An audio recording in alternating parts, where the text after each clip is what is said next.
Hi friends, welcome back to my channel Jayachandra's world. ఓం నమ శివాయ. శివుడు సృష్టి స్థితి లయకారకుడు. శివుడాజ్ఞ లేనిదే చీమైనా కుట్టదు అని అంటారు కదా మన పెద్దలు. శివుడే మన సమస్త బ్రహ్మాండాన్ని సృష్టించి దాన్ని నడిపించి లయం చేసేవారిలో బ్రహ్మ విష్ణు మహేశ్వరుల్లో శివునిది అత్యంత ప్రధానమైన పాత్ర. శివుడు ఆజ్ఞ ఉంటే ఏమైనా జరుగుతుంది, శివుడు ఆజ్ఞ లేనిదే ఏమీ జరగదు. అటువంటి శివుని యొక్క రూపంలో శివుని యొక్క హంస అయిన కాలభైరవ స్వామి యొక్క శ్లోకాన్ని ఈరోజు మనం తెలుసుకుందాం. కాలభైరవుడు అంటే శివుని యొక్క హంస, కాలభైరవుడు క్షేత్రపాలకుడు.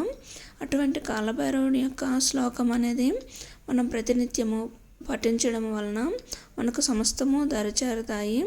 మనం నిత్యపారాయణ శ్లోకాలలో భాగంగా, అర్థాలలో భాగంగా ఈరోజు మనము కాలభైరవ స్వామి యొక్క అష్టకంలో మొదటి శ్లోకం యొక్క అర్థాన్ని తెలుసుకుందాం. ఈ కాలభైరవ అష్టకం చాలా శక్తివంతమైనది. దీన్ని పఠించడం వలన మనకు చాలా మంచి జరుగుతుంది. దేవరాజ సేవ్యమాన పావనాంగ్రి పంకజం వేల యజ్ఞ సూత్ర మిందుశేఖరం కృపాకరం నారదాది యోగి బృంద వందితం దిగంబరం కాశికా పురాదినాథ కాలభైరవం భజే. ఇది కాలభైరవ అష్టకంలోని మొదటి శ్లోకం అండి.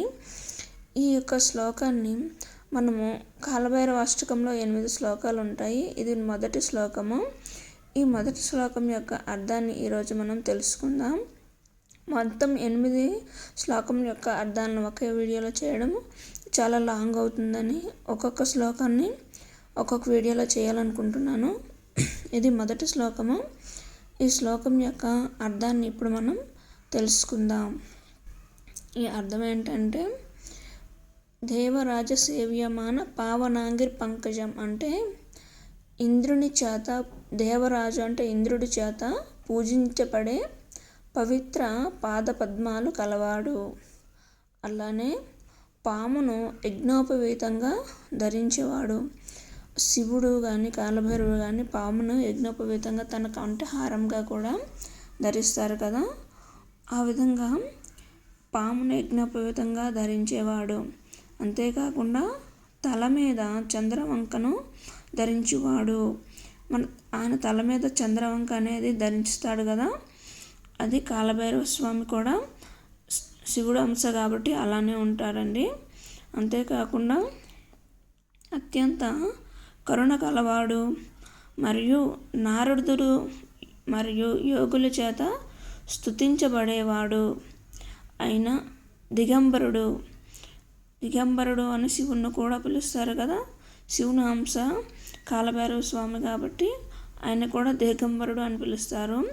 దిగంబరుడు ఆయన కాశీక్షేత్ర పాలకుడు కాలభైరవ స్వామికి నేను నమస్కరిస్తున్నాను అని ఈ శ్లోకం యొక్క మొదటి శ్లోకం యొక్క అర్థం అండి. ఇంకొకసారి అర్థాన్ని తెలుసుకుందాం. ఇంద్రుడి చేత పూజించబడే పవిత్ర పాదపద్మములు కలవాడును, పామును యజ్ఞోపవీతంగా ధరించేవాడును, తల మీద చంద్రవంకను కలవాడు, అత్యంత కరుణ కలవాడు, నారదుడు యోగుల చేత స్తుతించబడేవాడు అయిన దిగంబరుడు అయిన కాశీక్షేత్ర పాలకుడు అయిన కాలభైరవునికి నా నమస్కారము. ఈ వీడియో కనుక మీకు నచ్చినట్లయితే లైక్ చేయండి, షేర్ చేయండి, నా ఛానల్ని సబ్స్క్రైబ్ చేయడం మాత్రం మర్చిపోకండి. ఇలాంటి మరిన్ని వీడియోస్కి ఛానల్ ఫాలో అవ్వండి. Thank you for watching.